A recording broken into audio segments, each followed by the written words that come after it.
만 5세 입학 학제 개편안 졸속 추진 등으로 논란이 된 박순애 부총리 겸 교육부 장관이 결국 자진 사퇴했습니다. 윤석열 정부 출범 이후 국무위원 사임으로는 첫 사례로 정치권이 술렁이고 있습니다. 나이트 포커스 오늘은 장성철 공론센터 소장, 김상일 정치평론가 두 분과 함께 관련 소식 짚어보겠습니다. 안녕하십니까? 안녕하세요. 안녕하세요. 비 오는데 오시는데 좀 어려움은 없었나요? 네, 저희들 올 때는 좀 약간 예. 잦아들어서. 예, 알겠습니다. 지금 비가 많이 와서 네. 지금 시청자 여러분들께서도 좀 긴장하고 있는 상태인데요. 저희 뉴스 보면서 속보들이 들어오면 계속 이렇게 자막으로 또 알려드리도록 하겠습니다. 자, 이제 정치 관련 소식들 좀 짚어볼 텐데요. 학제 개편 졸속 추진 논란에 박순애 부총리 결국 사의를 표명했죠. 오늘 긴급 기자회견 내용 잠시 준비했습니다. 들어보시죠. 국민 여러분, 오늘 저는 부총리 겸 교육부 장관직을 사퇴하고자 합니다. 제가 받은 교육의 혜택을 국민께 되돌려드리고 싶다는 마음 하나로 달려왔지만 많이 부족했습니다.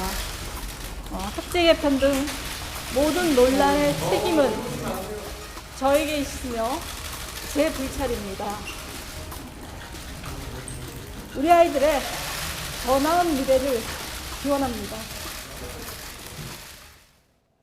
네, 이렇게 오늘 오후 5시 반 예정된 시각에 딱 시작을 해서 짧게 끝냈습니다. 네.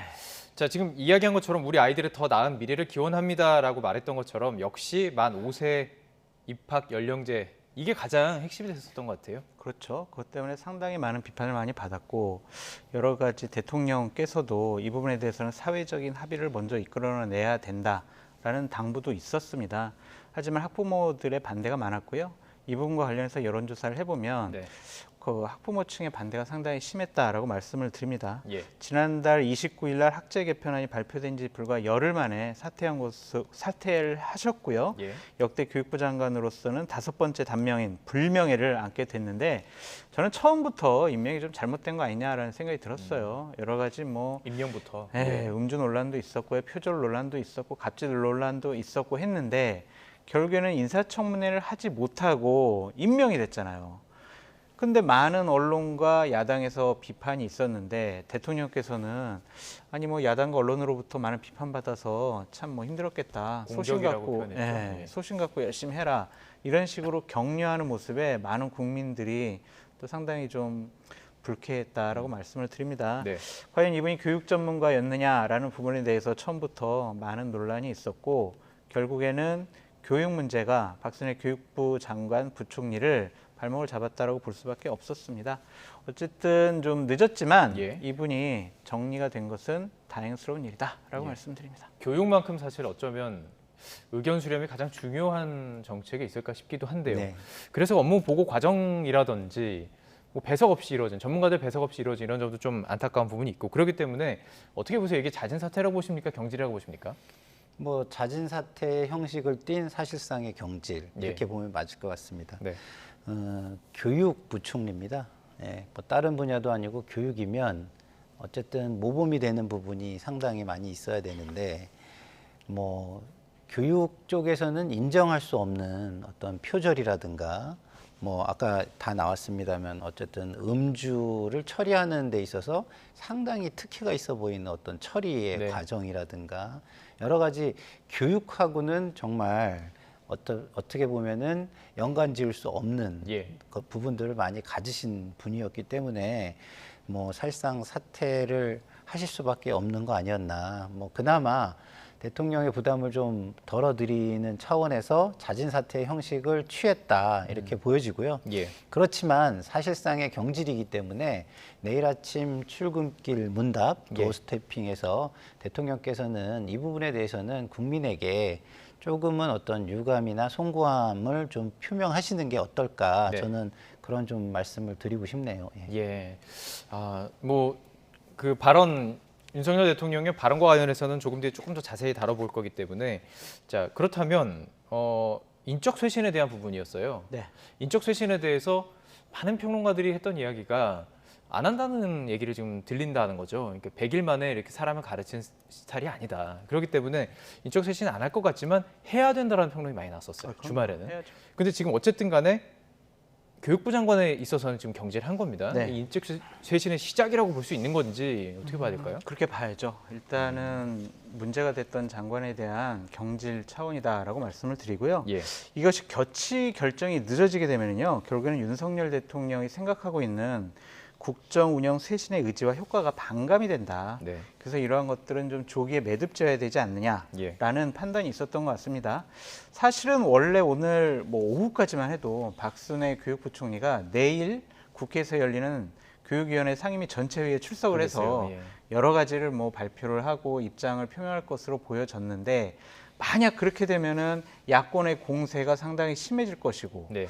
여러 가지 문제가 되어 있다라고 판단되는 교육부 총리가 정책을 발표한다? 이것은 국민에게 신뢰를 줄 수가 없다라는 점. 그리고 일요일부터 대통령실에서는 박순애 교육부 총리가 좀 경질될 것 같아요, 그만둘 것 같아요라는 얘기가 나오고 오늘 아침 신문에는 단독 보도로 좀 나오지 않았습니까? 네, 네. 그런 상황에서 교육부를 담당할 만한 제대로 된 리더십을 확보하기가 좀 어려웠다라고 좀 말씀을 드립니다. 네, 네. 기본적으로 사태를 가닥을 잡고 사태 시점을 조율한 것이지 사태를 안 시키겠다라는 것은 아니었던 것 같고요. 예. 일단은 박순애 교육부 총리가 사퇴함으로써 내각에 대한 인적 쇄신은 시작이 됐다? 시작됐다. 아니면은 마무리됐다라고 볼 수가 있는데, 네. 결론적으로 말씀드리면 대통령실이 바뀌어야죠. 그래서 대통령실 같은 경우에는 차근차근 예. 지금 사람들을 알아보기도 하고 추천받기도 해서 좀 바뀔 것으로 보여집니다. 대통령실 자체에서 사실 그 채용 논란들이 계속 나오고 있고, 뭐 연일 뭐 단독 보도라고 해서 계속 나오기 있기 때문에 대통령실의 그 참모들의 변화는 있을지도 상당히 궁금한데, 지금 말씀하신 것처럼 국정 쇄신의 돌파가 될 수 있을까요? 오늘 이제 박순애 그 장관의 그 뭐 잦은 사퇴 이 과정이 지금 시기를 보면 부처 업무 보고도 마무리돼야 되고요. 그리고 국회로 보면 국정감사도 앞두고 있습니다. 네. 그리고 또 있습니다. 복지부 장관 지금 현재 공석이에요, 아직도요. 거기에 이제 광복절 경축사 특사 있고요. 조금 있으면 추석 민생안전대책 들어오고 있고. 자, 그렇다면 야당에서는 가만히 있을까요? 지금 이 상황을 보고. 야당에서는 뭐 할 이야기는 하고 있는데 네. 저는 이렇게 생각합니다. 일단은 정치라는 것이 국민을 위해서 해야 되는 것이잖아요. 그래서 야당도 너무 과도한 비판을 위주로 하기보다는 대안을 찾기를 바라는 마음, 국민을 위해서 그 나라를 마음으로, 위한, 예, 예. 그 마음으로 비판을 하는 것이 중요하다. 그 표현에도 그 국민들은 그 진정성이나 진심을 보거든요. 예. 그렇기 때문에 태도와 진심을 보여줄 수 있는 비판을 했으면 좋겠다, 이런 생각이 들고요. 예. 그 윤석열 대통령과 여권의 차원에서는 이것이 어쨌든 변화의 시작이다라는 차원에서 이것을 어떻게 이어나갈 수 있는가라는 것, 대안을 발표를 뭐 시리즈로 내는 것이 중요하다고 생각이 들어요. 그래야 예. 지금 국민의 기대를 어쨌든 이끌어내는 데는 어쨌든 뭐 첫 걸음을 뗀 거 아니겠습니까? 예. 그래서 국민들이 지금은 그래도 다행이다, 이 정도는 느끼는 것 같아요. 네. 대통령이 좀 어쨌든 이거보다도 못한 어떤 반응이 나오면 어떻게 하나라는 예. 걱정이 좀 있으셨을 텐데 예. 뭐 이 정도의 반응이면 그래 조금 더 기다려 볼까? 예. 한번 기대해 볼까? 이 정도는 되지 않았을까 싶어요. 그러면 여기에서 한 발 더 나가려면 그동안 논란이 됐던 것을 해결할 수 있는 대책들을 하나씩 내야 되겠죠. 대책 김건희 대안. 예. 여사에 대한 논란은 이렇게 해결하겠습니다.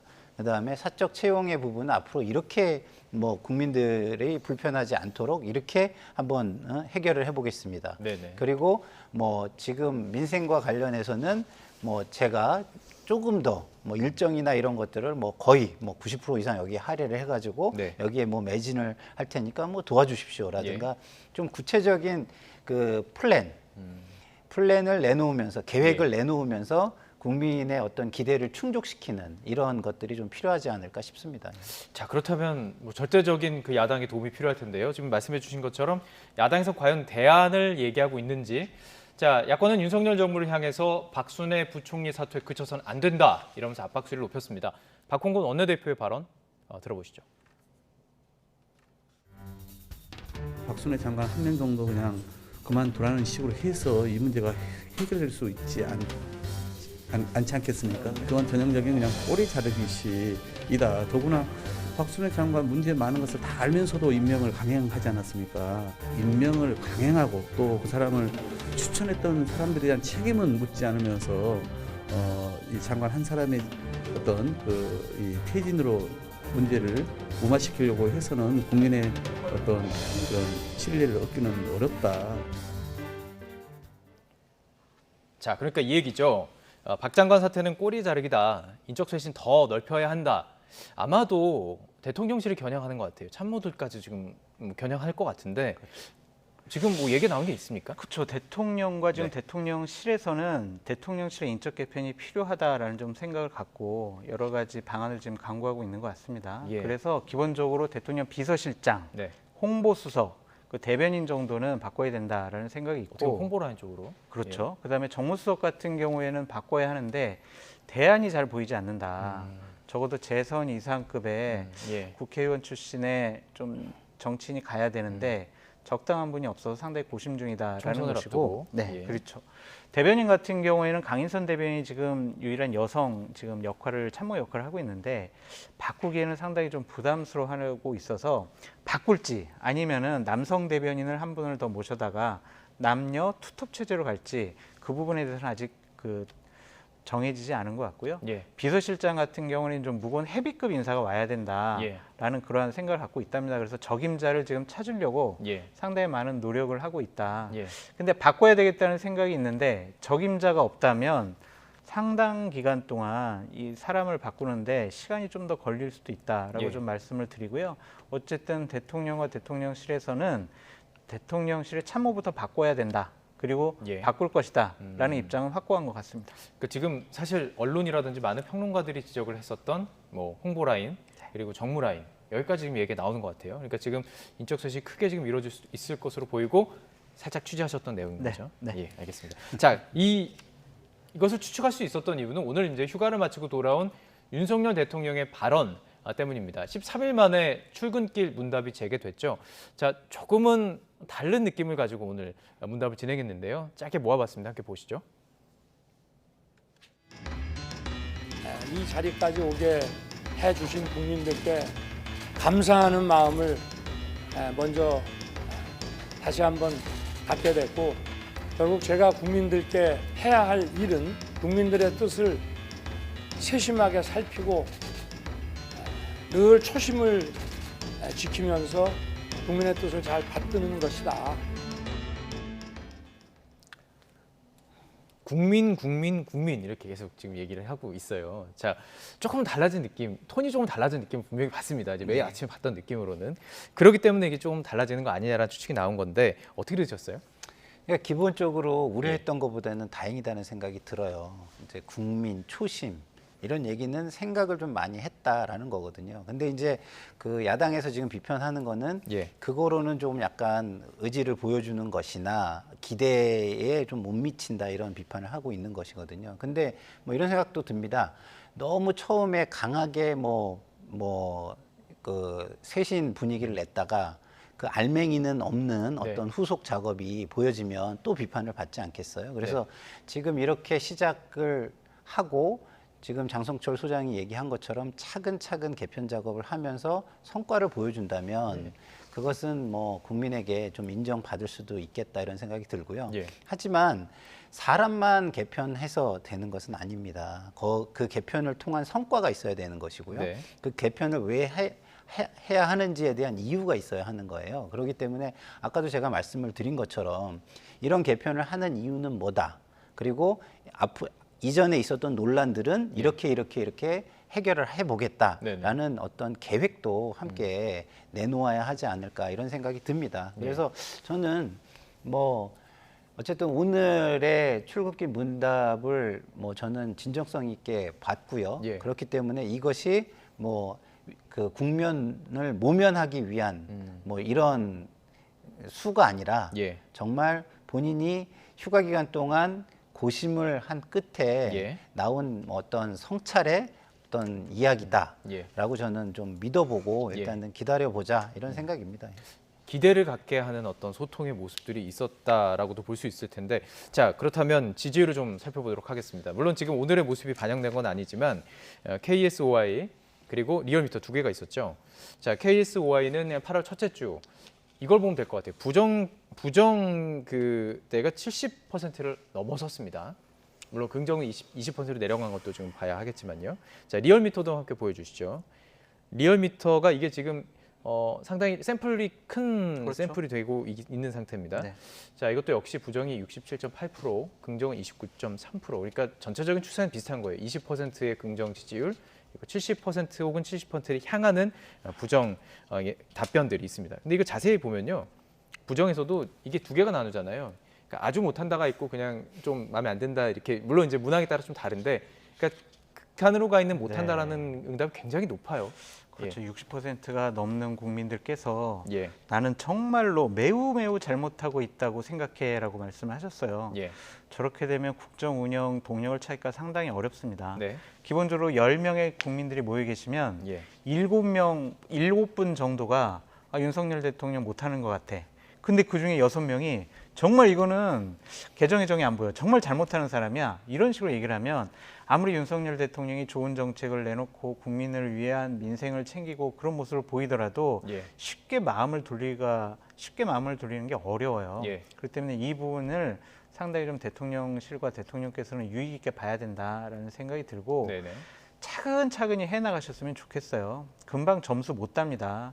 진정성 있게 오늘 대통령께서 말씀하신 것처럼 국민을 위한 정치를 하시게 된다면 이러한 어려움들을 지금 100일도 안 됐잖아요. 예. 좀 넘길 수 있다라고 좀 생각이 듭니다. 예. 국민들께서 너그러운 부분도 많이 있으시거든요. 100일도 되지 않은 정부가 이런 식으로 국정 운영을 못할 정도로 지지율이 나빠지게 되면 그래도 우리가 좀 기대를 해보자라는 분들이 힘을 실어줄 수가 있습니다. 네. 그래서 윤석열 대통령이나 대통령실도 실망하지 말고 자포자기하지 말고 예. 국민을 위해서 민생을 챙기는 모습을 좀 보여주시면 예. 지지율도 올라갈 수 있다라는 희망을 갖고 국정에 임해 주셨으면 좋겠습니다. 그 이 지지율을 보면은 그러니까 두 가지로 나뉘잖아요. 긍정 지지율이 있고 그 잘못하고 있다고 답하는 지지율이 있단 말이에요. 네. 지지율은 아니죠. 네. 근데 이게 60%, 70% 있는 것이 중간으로 빠져서 긍정으로 가는 것은 참 쉽지 않아 보이는데, 그렇다면 정책을 추진할 때 어디를 보고 해야 되는 건가요? 이럴 때는요. 그러니까 쉽지 않지만 네. 국민 입장에서는 5년을 가야 되는 정부예요. 네. 그 외에는 잘 못하면 할 수 있는 방법이 뭐가 있어요? 뭐 그렇다고 또 탄핵을 하겠습니까?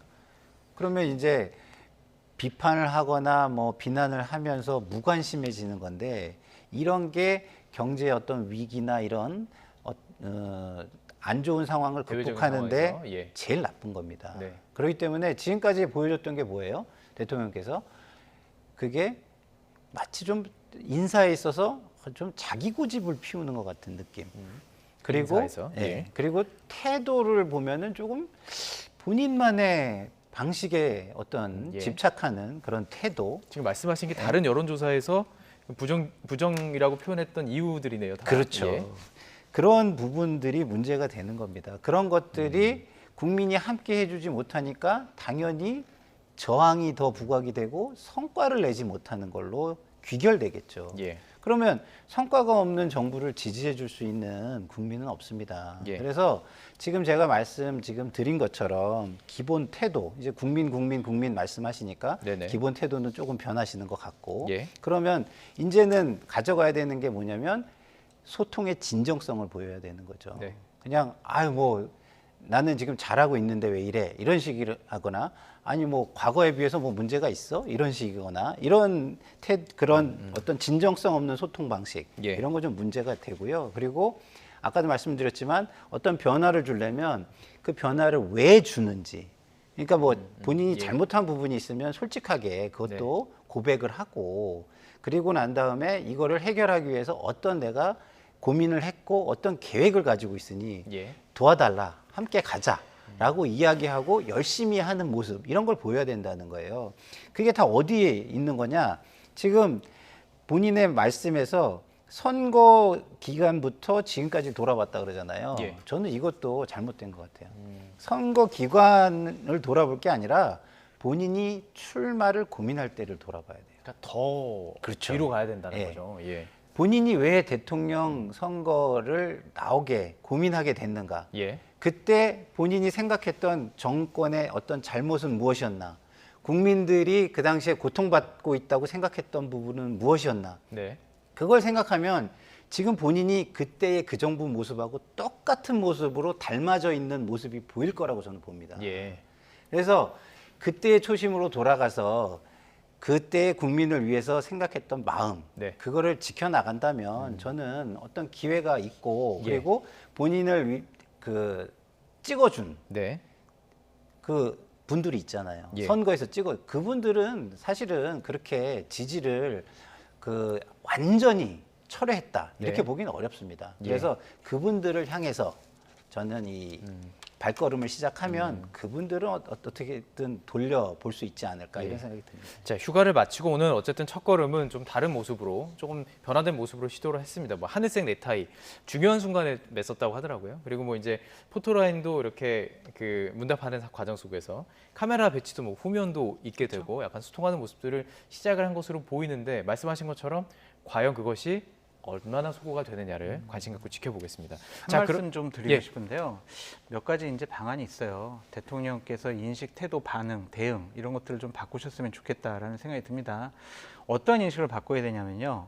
본인이 왜 집권했는가, 왜 출마했는가 그 명분을 다시 되돌아갔으면 좋겠어요. 세 가지잖아요.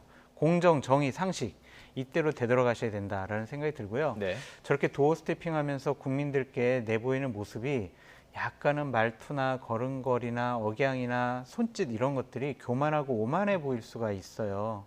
그러니까 그런 것들이 보다 더 겸손한 대통령의 모습을 보이는 것이 좋다라는 좀 생각이 들고요. 예. 남 탓하지 않았으면 좋겠어요. 이제 전 정부 전 정부 탓하지 얘기하시는군요. 않았으면 예. 좋겠어요.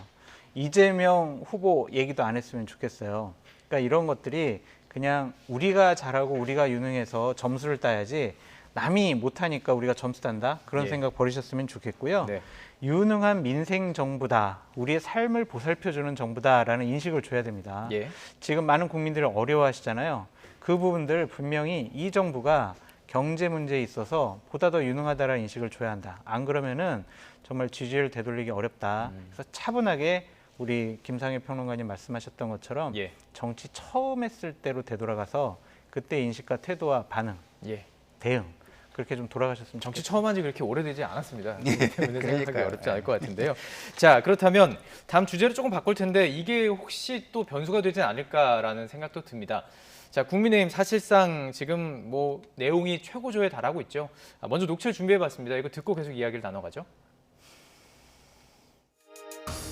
지금 이준석 대표는 대장의 길을 가야 돼요. 대장부의 길을 가야 돼요. 옳고 그름을 지금 당이 견뎌낼 수 있을까 제가 지금 걱정하는 지점인데 지금 대표도 그 지점을 걱정해야 합니다. 여기서 대표가 조금 더 나가면 당이 더 혼란스러워지는 거고 위험해지는 거거든요. 그러면 이 지점에서 대표가 멈춰야 되는 거지 지금 법적인 이런 얘기를 할 저기는 아니죠. 네, 정미경 최고위원. 그러니까 지금 사퇴하면서 했던 이야기입니다. 잘 들어보면 이제 국민의힘 인사들이 메시지를 어디로 향하는지 잘 보면 재밌습니다. 이준석 대표를 향하는 메시지가 있고요. 반대를 향하는 메시지가 있고요. 그렇죠. 그리고 그냥 일반 당원들을 향하는 메시지도 있습니다. 일단 정미경 최고위원 같은 경우는 이준석 대표를 향해서 좀 자중하라 이 메시지를 내놓고 있어요. 그럴 만한 이유가 있을 텐데요. 예. 그러니까 그런 이유는 지금 상황이 걷잡을 수가 없다. 네. 이것이 큰 이유죠. 예를 들어서 이준석 대표가 예를 들어서 가처분해서 만약에 이게 인용이 된다고 한다면 그러면 당을 그럼 끌고 갈 수 있는 어떤 동력이 있느냐. 그럼 그게 참 이게 예. 가처분 인정이 되면 지금 막 최고위원 다 사퇴한 상태에서 네. 본인도 사실은 대표도 대표는 없는데? 아니잖아요. 그러니까 임명권도 없는 없고, 것이고. 그러니까 그냥 완전히 그렇죠. 지도부가 공백 상태에 남는 거죠. 진공 상태가 돼버릴 수 있기 때문에 네. 그 부분을 걱정하는 것이 지금 정미경 최고위원의 이야기라고 저는 해석이 되고요. 예. 뭐 현실론적으로 굉장히 맞는 얘기예요. 여기까지 왔기 때문에. 네. 근데 정치는 또 현실 위에 발을 딛고 해야 되잖아요. 이상을 꿈꾸지만 현실을 발을 딛지 않고 공중에 붕 떠가지고 정치를 할 수는 없잖아요. 그런 측면에서 이야기한 거라고 저는 생각이 되고 상당히 좀 합리적인 이야기다 이런 생각이 들어요. 네. 근데 과연 궁지에 몰린 이준석 대표가 이것을 받아들일 수 있을 것인지 그거는 저는 잘 모르겠습니다. 궁지에 몰려 있다. 그래서 정미경 최고는 지금 이준석 대표한테 얘기하지만 저는 대통령과 대통령 측근들에게 말씀을 드리고 싶은 거예요. 똑같은 얘기를. 같은 메시지를. 같은 예, 메시지를. 지금 멈춰라. 예? 지금 멈추고 이준석 전 대표를 찾아가서 정치를 복원시켜라. 지금 대통령께서 오늘 출국기 문답에서 많은 것을 바꾸겠다. 국민을 먼저 생각하겠다 그랬잖아요. 그럼 대통령이 해야 되는 게 뭡니까? 국정을 잘해야 되는데 국정을 잘하려면 여의도와도 협력을 해야 돼요. 그럼 여의도에서 1번 협력해야 되는 게 어디입니까? 여당이죠. 자당이잖아요. 여당이잖아요. 예. 그리고 그 여당을 통해서 야당과 잘 지내게 함으로써 여의도 전체 야당까지도 잘 지내야 되는 거 아니겠습니까? 입법도 할 수 있고. 그래야 네. 협치가 가능한 거 아니겠습니까? 예. 협치로 나가는 첫걸음이 여당, 자신의 당, 자당과 잘 지내는 거예요. 그래서 저는 이준석 대표도 현실을 보면 멈추는 게 맞다고 봅니다. 예. 정미경 최고의 말이 맞다고 봅니다. 네. 그러나 이 상황으로 뒤에서 막 몰이를 해가고 있는 윤석열 대통령과 그 측근들도 멈춰야 할 때다. 예, 저는 그런 생각이 듭니다. 김평론가님 얘기 들어보니까 이렇게 마주보고 달리는 차가 좀 떠오르더라고요. 어딘가는 멈춰야죠. 어딘가 멈춰야 되는 지금 전속력으로 달리는 느낌이고 이준석 대표 측은 전혀 지금 물러설 뜻이 없어 보입니다. 그렇죠. 내일 비대위원장을 선출하게 되면은 그 가처분 신청을 하겠다라는 게 이준석 대표의 확고한 뜻으로 보여진다라고 말씀을 드립니다. 정미경 최고위원의 얘기가 일견 합리적으로 보이지만 네. 왜 그 합리적인 얘기를 이준석 대표한테만 강요를 하나요? 이러한 사태를 불러일으킨 윤핵관들을 먼저 꾸짖었어야 된다라는 생각이 듭니다. 네. 근데 그런 부분은 보이지 않고 정미경 최고위원도 야, 이 사태가 내 힘으로 되돌리기 어려운 불가항력적인 사태구나. 그러니까 나도 그냥 사퇴해서 윤핵관들의 뜻에 따라줘야지. 그래야 내가 분당에 신청한 당위원장 자리를 받을 수 있을 것 같아. 라는 정치적인 판단을 했을 분석을 수도 해봤습니다. 있다라고도 볼 수가 있어요. 모르지만. 그러니까 그런 오해를 받을 만한 행동을 하면 안 되죠. 그렇다면 예. 양쪽에 똑같이 합리성을 강조해야 되는데 이준석 대표는 저는 기본적으로 성상납이 있었다면 정말 벌받아야 되고 그것은 정치계를 떠나야 될 중대한 범죄다라고 생각이 드는데 아직 경찰 수사가 끝나지도 않았고 사실관계 모르잖아요. 네. 그런 상황에서 당대표를 뽑기 위해서 저렇게 비합리적이고 비상식적이고 당연 당규를 멋대로 해석을 하고 네. 좀 절차적인 정당성에 불리하니까 당원 당규를 나중에 개정하겠다고 그러고 예. 이러한 비합리적인 태도를 보이는 윤핵관들을 먼저 질타했어야 된다라는 좀 생각이 듭니다. 네. 이 부분이 마주 달리는 어떤 치킨 게임 같은 그러한 모습을 보이고 있지만 예. 저는 윤핵관들이 먼저 이준석 대표에게 퇴로를 열어줘야 된다고 생각이 들어요. 그 얘기도 나왔더라고요. 네. 퇴로를 열어줘야 된다고. 그러니까 예를 들면은 자 비대위원회 일단은 우리가 올해 안에 이러한 전당대회를 열기가 좀 힘들고 내년에 전당대회 열겠다. 그래서 당원권 정지 풀리면 내년에 전당대회 다시 출마하든가 해라. 그래서 당대표 다시 되라. 그래서 네. 정치적으로 다시 한번 부활을 하고 당원들의 평가와 판단을 받아라. 네. 그렇게 해야지 이준석 대표 싫어. 절대로 이 국민의힘이라는 당에서 정치 못하도록 정말 완벽하게 쫓아낼 거야. 예. 그러니까 우리가 비대위 기간을 최대한 짧게 하고 우리가 대략 2-3달 안에 전당대회를 열어서 이준석 대표가 복귀 못하도록 할 거야. 예. 라는 그런 생각을 갖고 있다면 이준석 대표가 합리적으로 퇴로할 수 있는 길이 아니잖아요. 그래서 그러한 것을 강요할 수는 없다라는 생각이 들어서 네네. 일단은 내일 비대위원장을 선출하게 되고 예. 그리고 비대위원회가 이제 목요일이나 금요일쯤 출범하게 예. 되는데 예.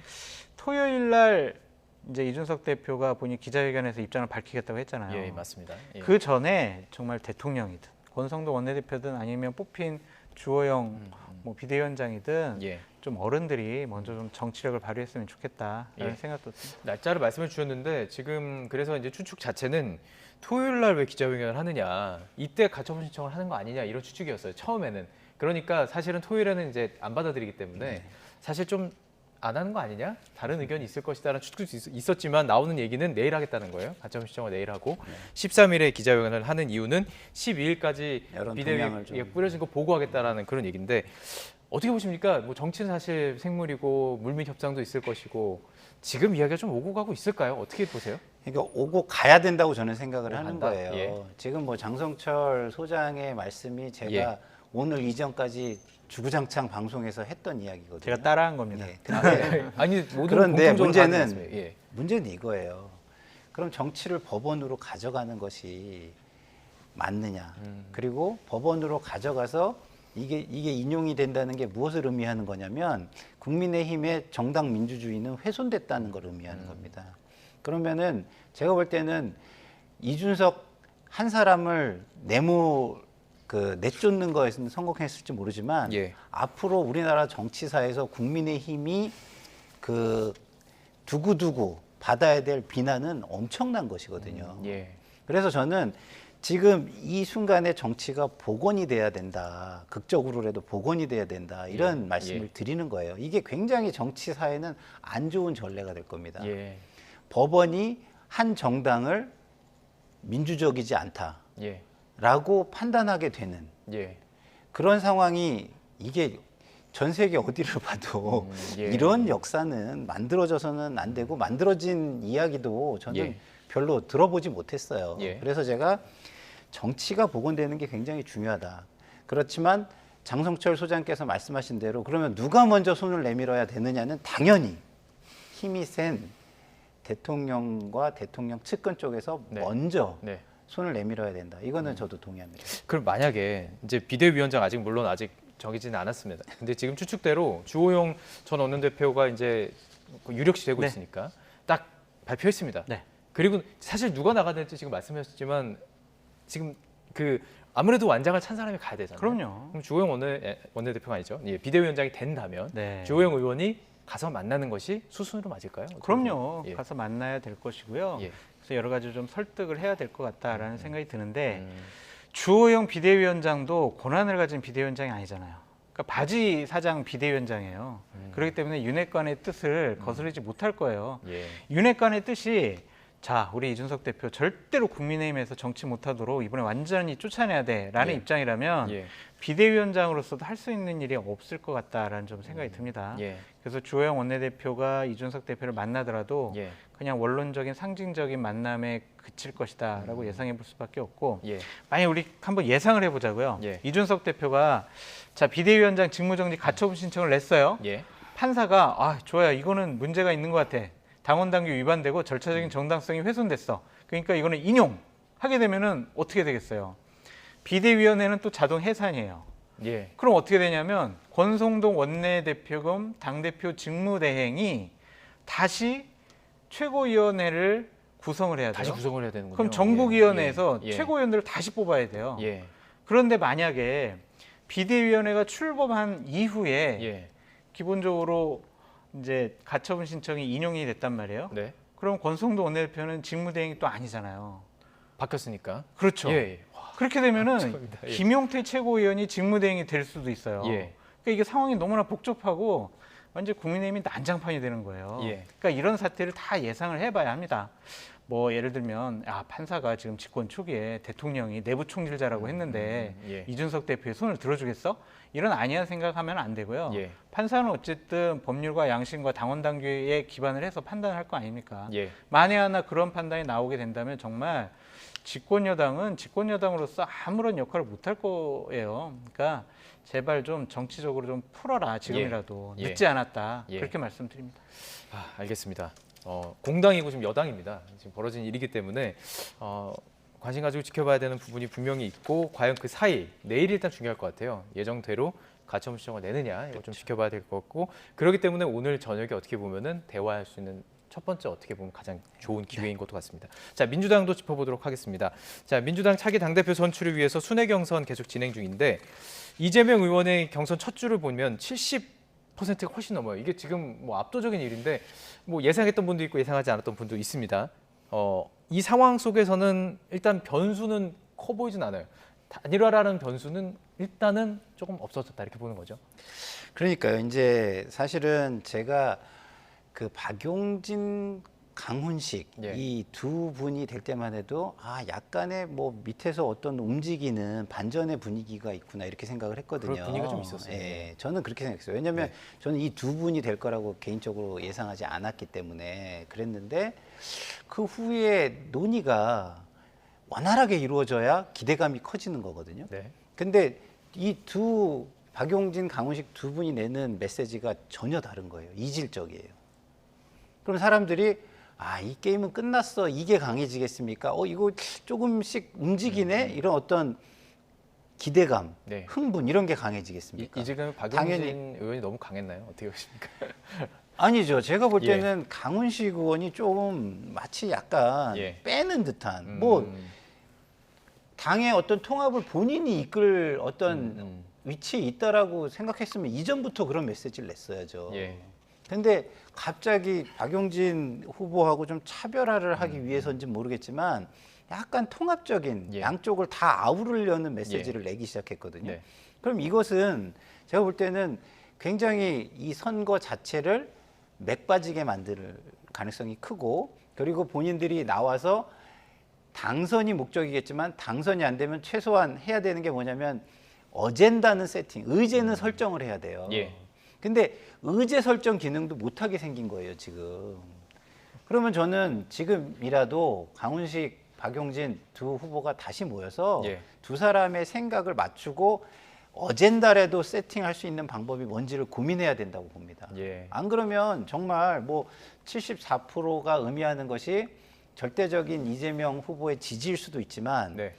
다 나머지 사람들의 패배 의식을 굉장히 깊게 만들기 때문에 예. 정치 불신 내지는 혐오 그리고 정치의 어떤 애정을 버리는 예. 이런 거의 결과물일 수도 있거든요. 예. 그러니까 선거에 참여하지 않고 민주당에 대한 관심을 끊어버리는 예. 그런 거일 수도 있거든요. 네, 네. 그걸로 가서는 안 되는 겁니다. 그러려면 저 두 사람이 지금이라도 이 만나서 네. 이재명 그 후보와는 다른 메시지를 통일된 목소리로 맞춘 다음에 단일화에 나서야죠. 나서야 한다. 네. 늦지 않았다. 네. 예. 자, 일단은 이제 계속 권리당원 투표를 빼고 대의원 일반당원 투표를 하고 28일에 한꺼번에 발표되는 겁니다. 8월 28일에. 그렇기 때문에 시간은 글쎄요. 과정 속에서는 분명히 이루어질 수 있는 시간 아직은 있는 것 같습니다. 그리고 최고위원을 봤을 때 8명 중에 5명을 이제 뽑게 되죠. 대부분 이제 친명계로 분류되는 인사들이에요. 그러니까 그렇죠. 지금 당심은 분명히 이재명 의원을 향하는 것은 분명히 보입니다. 근데 그거 어떻게 평가하세요? 기본적으로 이제 이재명 후보의 예. 독주 체제, 완전히 이재명 당으로 민주당은 바뀔 수밖에 없다라고 말씀드릴 수밖에 없습니다. 네. 지금 최고위원 누적 득표 순위를 봐도 1등이 정청래 의원, 2등이 고민정 의원, 물론 비명이라고 하지만 그렇다고 또 비명이라고 볼 수는 없어요. 그냥 친문이다, 문재인 대통령이다라고 봐야지. 그다음 네. 친명 박찬대, 친명 장경태, 친명 서영교 이런 식으로 지도부가 구성될 가능성이 높아요. 예. 그러면 이재명 후보가 당대표가 돼서 본인이 원하는 당으로의 바꿈은 아주 용이하게 될 겁니다. 네. 이거는 비주류라든지 이재명 후보를 반대하는 쪽에서는 악몽과 같은 일들이 벌어지는 거죠. 이 지도부가 뭘 하겠습니까? 2024년도에 총선 공천권을 통해서 네. 철저하게 민주당을 이재명 당으로 더 철저하게 바꾸려고 할 거예요. 그러면은 공천 학살이 일어날 수밖에 없죠. 그렇다면은 이재명 후보가 그것을 통해서 2027년에 대통령 후보가 되기 위한 아주 탄탄한 기반을 마련할 수밖에 없거든요. 네. 그러니까 이러한 지도부의 구성조차도 상당히 이제 이재명에게 힘을 실어주는 건데 네. 이게 맞는 건지는 모르겠어요. 국민의힘이 되게 좋아할 것 같아요. 야, 당대표 이재명 당대표, 다득표 제1순위 최고위원 정청래 최고위원, 와, 환상의 조합이다. 예. 이렇게 생각할 것 같아요. 예. 그래서 지금 국민의힘도 되게 안심을 하고 이준석 대표를 쫓아내는 갈등과 혼란을 겪고 있어 보이는데 예. 저는 이러한 모습들이 결코 민주당과 진보 진영의 개혁과 혁신, 미래를 위한 비전, 아젠다를 성립을 하는데 그렇게 큰 긍정적인 영향력이 있다라고 보기는 어렵다라고 예. 말씀드립니다. 이게 굉장히 안 좋은 게 뭐냐면 이런 겁니다. 이재명 당대표가 되면 적어도 건강한 정당이면 균형과 견제를 많이 생각해요. 국민 정당 모두가 안에서도. 그렇습니다. 네. 정당 안에서도 네. 그렇고.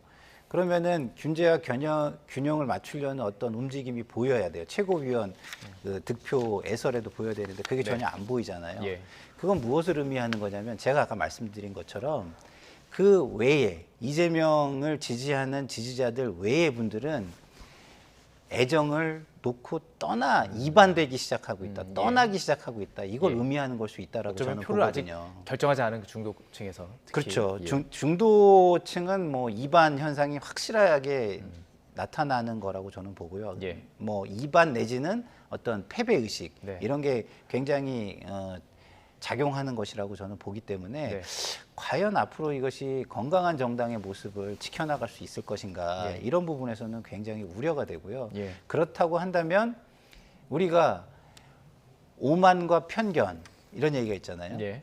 그러면 오만은 틀림없이 편견으로 흐르게 되고 네. 편견은 불통으로 흐르게 돼 있는 겁니다. 예, 그렇기 예. 때문에 저는 지금이라도 아까도 얘기했지만 애정을 가지신 분들에게 예. 희망을 줄 수 있는 어떤 어젠다, 의제가 설정이 돼야 되고 그 몫은 박용진, 강훈식 두 사람에게 좀 달려 있다 이렇게 예. 보여집니다. 자, 마지막으로 질문 드리겠습니다. 근데 지금 이 상황 속에서 박용진 후보가 상당히 이재명 후보를 향해서 강도 높은 발언을 계속했어요. 계속하고 있죠. 근데 그 이후에 악수를 하거나 이런 모습이 뭐 쳐다보지 않는다거나 뭐 아예 약간 무시하는 장면도 있었던 것 같고요. 이렇게 핸드폰을 보면서 악수하는 네. 장면 이게 좀 논란이 되던데요. 셀프 악수, 뭐 예. 예를 들면 노룩 악수 이런 식의 또 비아냥을 받고 있는데 이재명 후보 안 이랬으면 좋겠어요.